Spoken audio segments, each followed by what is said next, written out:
Hello everyone. आज के video में हम डिस्कस करने जा रहे हैं टाइप्स ऑफ रिक्रूटमेंट। तो चलिए शुरुआत करते हैं आज की वीडियो की। रिक्रूटमेंट के फीचर्स को और इसकी प्रोसेस को हम अपनी पिछली वीडियो में डिस्कस कर चुके हैं, जिसका लिंक नीचे डिस्क्रिप्शन बॉक्स में है। और इस वीडियो में हम सिर्फ types of recruitment he discuss करेंगे। भर्ती की प्रक्रियाओं को कैटेगराइज करने के 3 तरीके हैं या 3 वेज हैं, जिसके द्वारा हम टाइप्स ऑफ रिक्रूटमेंट को कैटेगराइज कर सकते हैं। सबसे पहला तरीका है recruitment from with in and recruitment from outside. Second way to categorize types of recruitment is into negative and positive recruitment. और जो तीसरा तरीका है जिसके थ्रू टाइप्स ऑफ रिक्रूटमेंट को कैटेगराइज करा जा सकता है वो है mass and individual recruitment. So let's discuss these types in detail. Let's understand recruitment from within or internal recruitment.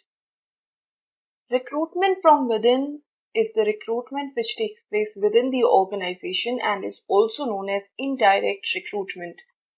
Internal recruitment को या भर्ती की आंतरिक प्रक्रिया को इनडायरेक्ट रिक्रूटमेंट भी कहा जाता है, और ये एक ऐसी रिक्रूटमेंट है जो संगठन के विदिन यानी कि विद इन द ऑर्गेनाइजेशन होती है।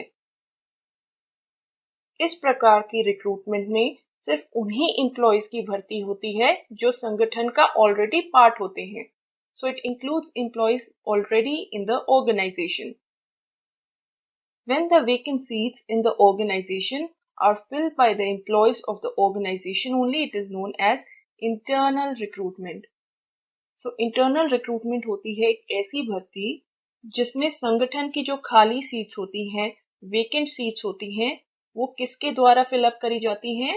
जो उसी संगठन के एम्प्लॉयज होते हैं। And there are 3 ways or sources through which employees are recruited. Internal recruitment में 3 वेज हैं जिसके थ्रू एम्प्लॉयज को रिक्रूट किया जाता है। वो है transfers, promotions and re employment of ex employees. तो ट्रांसफर क्या होता है? When there is no change in ranks and responsibilities and there is shifting of employees from one department to another department और one location to another location. जब internal recruitment transfer के through होती है तो उसमें क्या होता है? रैंक और रिस्पॉन्सिबिलिटी में कोई चेंज नहीं होता, वो सेम रहती है। सिर्फ एम्प्लॉय को एक जगह से दूसरी जगह पे शिफ्ट कर दिया जाता है, एक ब्रांच से दूसरी ब्रांच में शिफ्ट कर दिया जाता है या एक डिपार्टमेंट से दूसरी डिपार्टमेंट में शिफ्ट कर दिया जाता है। इसका एग्जाम्पल है कि लेट्स सपोज एक कंपनी है XYZ, उसकी 2 ब्रांचेस हैं, मुंबई में और दिल्ली में। और दिल्ली वाली ब्रांच जो है उसमें जनरल मैनेजर की पोस्ट वेकेंट हो गई है। तो इंटरनल रिक्रूटमेंट थ्रू ट्रांसफर में क्या होगा कि जो मुंबई के जनरल मैनेजर हैं उनको ट्रांसफर कर दिया जाएगा दिल्ली वाली वेकेंट सीट पर। So this is internal recruitment through transfer. इसका दूसरा तरीका है प्रमोशंस। प्रमोशन कैसे होती है? Promotion is through internal job postings on vacant seats and there is upgradation from lower position to a higher position. जब internal recruitment through promotion होती है उसमें रैंक्स और रिस्पॉन्सिबिलिटी में चेंज आता है, अपग्रेडेशन हो जाता है, अपग्रेड हो जाती है एक एम्प्लॉय की position from lower position to a higher position. अगर हम इंटरनल रिक्रूटमेंट थ्रू प्रमोशन को एक एग्जाम्पल के थ्रू समझना चाहें तो अगर दिल्ली ब्रांच वाले जनरल मैनेजर की सीट वेकेंट होती है तो इस वे के थ्रू क्या होगा? प्रमोशन के थ्रू ये होगा कि उसी दिल्ली ब्रांच में कार्य कर रहे एक मैनेजर को जनरल मैनेजर बना दिया जाएगा, प्रमोट करके उस वेकेंट सीट को फिल अप करने के लिए। ये होती है internal recruitment through promotion. And the third type is re-employment of ex-employees, where employees can be invited and appointed to fill the vacancies in the concern. इस तरीके के मेथड में क्या होता है कि जो एक्स एम्प्लॉयज होते हैं एक ऑर्गेनाइजेशन के, जो फॉर्मर एम्प्लॉयज होते हैं जो कार्य कर चुके हैं उस संगठन में, उनको दोबारा से री एम्प्लॉय कर लिया जाता है। And that is recruitment from within through re employment of ex employees. Recruitment from within के कुछ एडवांटेजेस भी होते हैं। Internal recruitment improves the morale of the employees. इससे एम्प्लॉयज का मोराल बढ़ता है as they will be promoted if they work harder. उनको पता होता है कि अगर वो हार्ड वर्क करेंगे तो उनको प्रमोशन मिल सकती है, जिससे उनका मोराल हाई रहता है। It also leads to increase in employees' productivity as their motivation level increases. Employees का productivity level भी बढ़ता है क्योंकि वो motivate होकर कार्य करते हैं, जिससे further organization की productivity भी बढ़ती है। It also saves time, money and efforts as it costs less to recruit from within. क्योंकि recruitment from within the organization हो रही है, उससे समय भी बचता है, पैसे की भी बचत होती है और एफर्ट्स की भी बचत होती है, क्योंकि आपको एडवर्टाइजमेंट निकालने पर खर्च नहीं करना पड़ेगा और आपको ट्रेनिंग भी उनको कम देनी पड़ेगी। As a person is already working in the organization, they require less training and instructions in comparison to the new employee. क्योंकि कर्मचारी ऑलरेडी ऑर्गेनाइजेशन में कार्य कर रहे हैं, उनको कम ट्रेनिंग और इंस्ट्रक्शंस की जरूरत पड़ेगी एक न्यूअर एम्प्लॉय के कंपैरिजन में, अगर रिक्रूटमेंट फ्रॉम विद इन होती है एक ऑर्गेनाइजेशन में।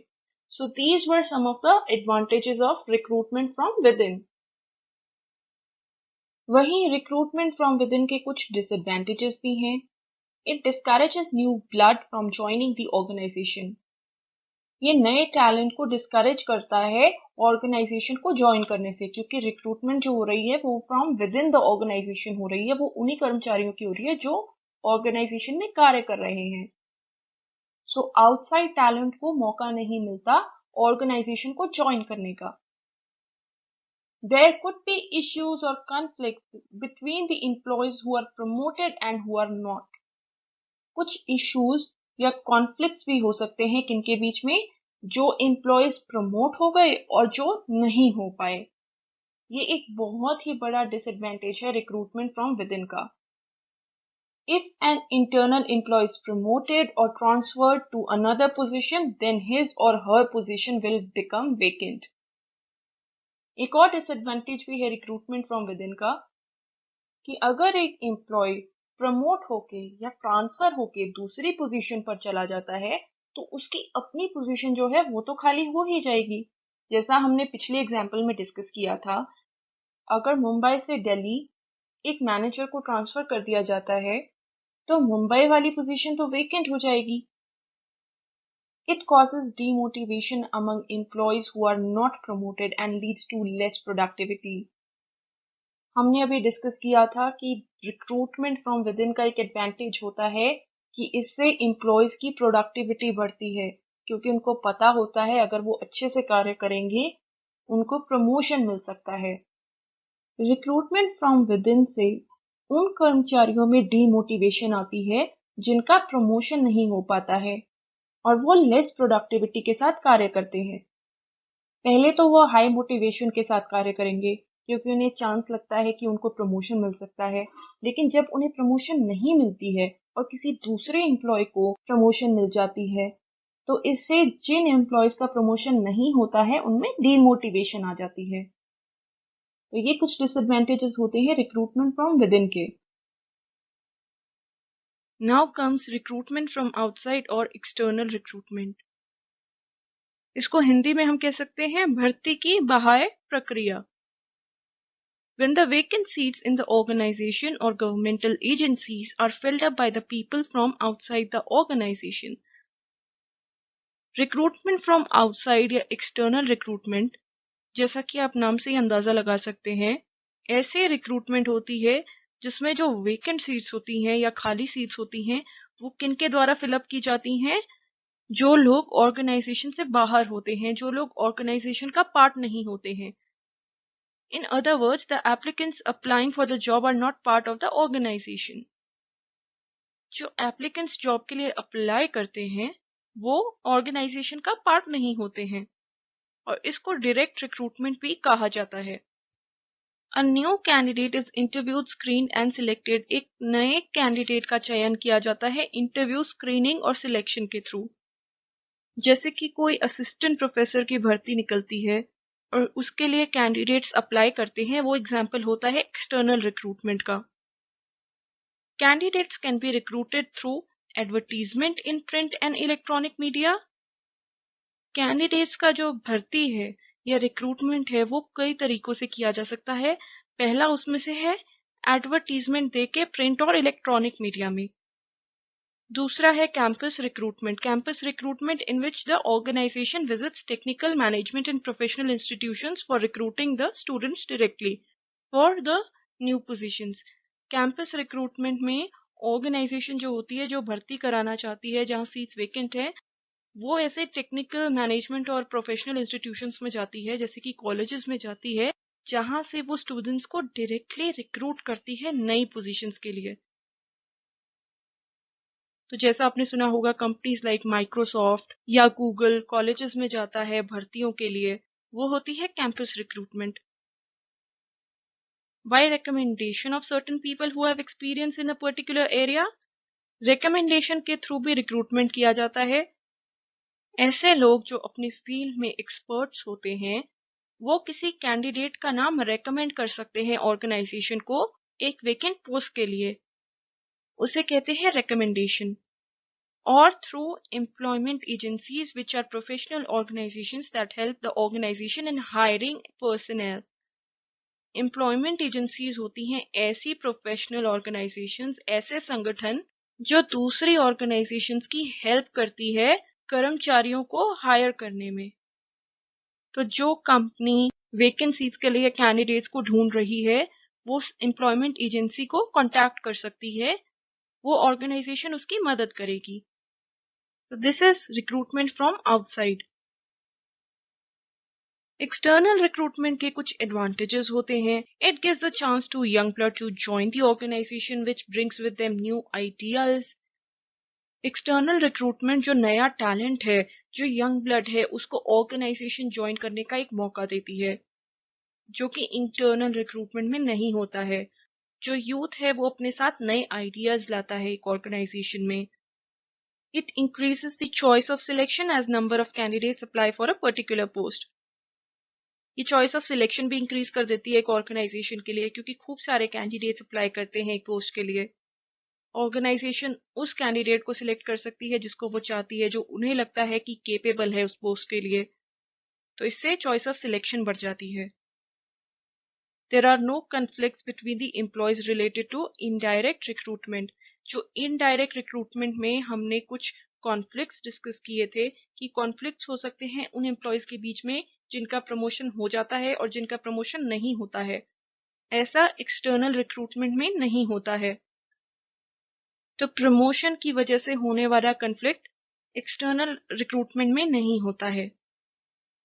All qualified persons get an equal opportunity for a position, so it is democratic in nature. सब क्वालिफाइड पर्सन्स को एक इक्वल चांस मिलता है उस पोजीशन के लिए अप्लाई करने का। तो ये प्रोसेस जो है वो डेमोक्रेटिक होती है इन नेचर, क्योंकि हर एक क्वालिफाइड पर्सन एक पोस्ट के लिए अप्लाई कर सकता है। Just like internal recruitment, external recruitment के भी कुछ डिसएडवांटेजेस होते हैं। तो इंटरनल रिक्रूटमेंट का एडवांटेज क्या था कि it saves a lot of money and time. तो एक्सटर्नल रिक्रूटमेंट का पहला डिसएडवांटेज क्या होगा कि it is expensive, as lot of money and time is spent on recruitment process and the training of raw young men joining the service for the first time. जो लोग पहली बार service को join कर रहे हैं उनको ट्रेनिंग की जरूरत पड़ती है, इस पे काफी मनी लगता है और टाइम भी स्पेंड होता है। So in comparison to internal recruitment, external recruitment जो होती है वो एक्सपेंसिव होती है। It reduces the morale of the employees and demotivates them as chances of promotion to higher level of service become bleak or weak as they are filled through direct recruitment. क्योंकि जो भर्तियां हैं वो directly करी जा रही हैं, बाहर से करी जा रही हैं, इससे ऑर्गेनाइजेशन में कार्य कर रहे एम्प्लॉयज का मोरल रिड्यूस होता है और वो डीमोटिवेट हो जाते हैं, क्योंकि जिस हायर लेवल पे उनका प्रमोशन हो सकता था, अब उस पोजीशन पर बाहर से ही रिक्रूटमेंट होगी, जिससे उनका प्रमोशन का चांस बहुत ही वीक हो जाएगा। It can create a conflict in the organization as the old experienced people in the service may not be able to tolerate young people who are experienced in comparison to boss over them. जो old और experienced लोग already organisation में सालों से काम कर रहे हैं, उनके लिए मुश्किल हो जाएगा ऐसे यंग लोगों को टॉलरेट करना जो एज अ उनके सीनियर आएंगे ऑर्गेनाइजेशन में, उनको इंस्ट्रक्शंस देंगे, क्योंकि जो नया टैलेंट आएगा ऑर्गेनाइजेशन में वो इनएक्सपीरियंस होगा in comparison to the old people who are already working in the organisation. जो लोग ऑलरेडी सालों से ऑर्गेनाइजेशन में काम कर रहे हैं वो तो बहुत ज्यादा एक्सपीरियंस्ड होंगे in comparison to the young people, तो उनकी सुपीरियरिटी को एक्सेप्ट करना बहुत मुश्किल हो जाएगा ओल्ड एम्प्लॉयज के लिए। There can be lack of cooperation between the existing staff members and the new employees recruited externally. Cooperation में भी कमी आ सकती है इस मेथड में, किनके बीच में, जो ऑलरेडी स्टाफ मेंबर्स हैं, जो ऑलरेडी लोग काम कर रहे हैं एक ऑर्गेनाइजेशन में, और जो नए एम्प्लॉयज हैं जिनको रिक्रूट किया गया है एक्सटर्नली। तो नए एम्प्लॉयज के बीच में और ओल्ड एम्प्लॉयज के बीच में कॉपरेशन बिठाना बहुत मुश्किल हो जाता है एक्सटर्नल रिक्रूटमेंट में, जो कि इसका एक डिसएडवांटेज है। Another way to categorize types of recruitment is positive and negative recruitment. तो पॉजिटिव और नेगेटिव रिक्रूटमेंट क्या होता है? Positive recruitment encourages more and more candidates to apply for a post. Positive recruitment encourage करता है ज्यादा से ज्यादा कैंडिडेट्स को एक पोस्ट के लिए अप्लाई करने के लिए। Positive recruitment includes methods like advertisement in print and electronic media to attract more and more people to apply for the job. इसका एम ही ये होता है कि ज्यादा से ज्यादा लोगों को अट्रैक्ट करना जॉब के लिए अप्लाई करने के लिए, और इसीलिए ये मेथड्स यूज करते हैं लाइक प्रिंट मीडिया में या इलेक्ट्रॉनिक मीडिया में एडवर्टीजमेंट देना, सो दैट ज्यादा से ज्यादा लोग अप्लाई कर सके पोस्ट के लिए। Whereas negative method of recruitment aims at keeping the unqualified and unfit candidates out. Negative method of recruitment का एम क्या होता है कि जो अनक्वालिफाइड लोग हैं या अनफिट कैंडिडेट्स हैं, जो एक पोस्ट के लिए अनफिट हैं या उनके पास वो क्वालिफिकेशंस नहीं हैं उस पोस्ट के लिए, उनको बाहर किया जाए। तो नेगेटिव मेथड इसको इसीलिए बोला जाता है क्योंकि ये कैंडिडेट्स को कम करता है, ये कैंडिडेट्स का नंबर रिड्यूस करता है अनफिट या अनक्वालिफाइड कैंडिडेट्स को बाहर करके। When the number of applicants is much more than the available vacancies, then negative method of recruitment is followed by eliminating the unqualified and less competent persons. तो जब applicants का number ज्यादा होता है available posts के comparison में, तो negative method of recruitment follow किया जाता है। और इसमें क्या किया जाता है, जो अनक्वालिफाइड पर्सन हैं या जो लेस कॉम्पिटेंट पर्सन हैं, जिनकी क्वालिफिकेशंस लेस हैं दूसरे पर्सन्स के कंपैरिजन में, उनको बाहर कर दिया जाता है। So what is positive and negative recruitment? Positive recruitment का एम होता है ज्यादा से ज्यादा कैंडिडेट्स को इंकरेज करना एक जॉब के लिए अप्लाई करने के लिए। वहीं नेगेटिव मेथड इसका बिल्कुल ऑपोजिट है। नेगेटिव रिक्रूटमेंट का एम होता है ज्यादा से ज्यादा कैंडिडेट्स को बाहर करना, जो अनफिट एंड अनक्वालिफाइड कैंडिडेट्स हैं एक जॉब के लिए, उनको बाहर करना, ताकि ओनली एफिशिएंट कैंडिडेट्स जो हैं वो एक पोस्ट के लिए सिलेक्ट हो सके। तो हम कह सकते हैं कि positive recruitment is followed by negative recruitment. Positive recruitment पहला स्टेप है और नेगेटिव रिक्रूटमेंट इसका नेक्स्ट स्टेप है। Last but not the least are mass and individual recruitment. When large number of posts of general nature are to be filled up, then mass recruitment techniques are adopted. जब काफी सारी posts को एक साथ भरा जाता है उसको मास रिक्रूटमेंट कहते हैं। Lots of employees are recruited all together. काफी सारे एम्प्लॉयज को, काफी सारे कर्मचारियों को एक साथ रिक्रूट किया जाता है। Advertisement in mass media of communication, a large number of applications, procedure of examination and interviews are followed to fill up large number of vacant posts. Vacant post को या खाली सीटों को भरने के लिए काफी सारे प्रोसीजर्स को फॉलो करा जाता है, जैसे कि एडवर्टीजमेंट दी जाती है प्रिंट या इलेक्ट्रॉनिक मीडिया में, एग्जामिनेशन और इंटरव्यूज होते हैं ताकि इन पोस्ट को भरा जा सके। सो दिस इज मास रिक्रूटमेंट। इसके बाद आती है इंडिविजुअल रिक्रूटमेंट। इंडिविजुअल रिक्रूटमेंट में क्या होगा कि when particular post requiring specialised knowledge, skill or technical know-how and experience are to be filled up, then individual recruitment method is followed. Mass recruitment का opposite होता है इंडिविजुअल रिक्रूटमेंट। इसमें एक particular post को फिलअप किया जाता है और उस पोस्ट के लिए स्पेशलाइजेशन चाहिए, स्पेशल नॉलेज चाहिए। Candidates are required for a specific position और जॉब। कैंडिडेट्स सिर्फ एक पर्टिकुलर पोजीशन के लिए चाहिए होते हैं, एक पर्टिकुलर जॉब के लिए चाहिए होते हैं। So the number of posts to be filled up is very small. बहुत कम पोस्ट निकाली जाती हैं इंडिविजुअल रिक्रूटमेंट में। So both these methods are used by the Public Service Commission in India. India में पब्लिक सर्विस कमीशन इन दोनों ही methods को adopt करते हैं रिक्रूटमेंट करने के लिए। सो इंडिविजुअल रिक्रूटमेंट का एग्जाम्पल क्या होगा? लेट्स सपोज एक यूनिवर्सिटी है, उस यूनिवर्सिटी का कोई भी डिपार्टमेंट, जैसे कि लेट्स से पॉलिटिकल साइंस का डिपार्टमेंट, अगर कोई वैकेंसी निकालता है असिस्टेंट प्रोफेसर की, वो एग्जाम्पल होगा इंडिविजुअल रिक्रूटमेंट का। और मास रिक्रूटमेंट का एग्जाम्पल क्या होगा? मास रिक्रूटमेंट का एग्जाम्पल होगा जब वही यूनिवर्सिटी काफी सारे क्लर्क्स की भर्ती के लिए एडवर्टीजमेंट निकालेगी।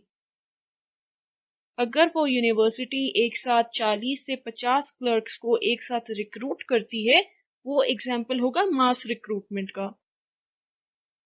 सो ये थी टाइप्स ऑफ रिक्रूटमेंट। उम्मीद है आपको ये टॉपिक समझ में आया होगा। तो आज की वीडियो में इतना ही। अगर आपको मेरी ये वीडियो पसंद आई हो तो प्लीज इसे लाइक कीजिएगा, शेयर कीजिएगा और मेरे चैनल को सब्सक्राइब कीजिएगा। Thank you so much. आपका दिन शुभ हो।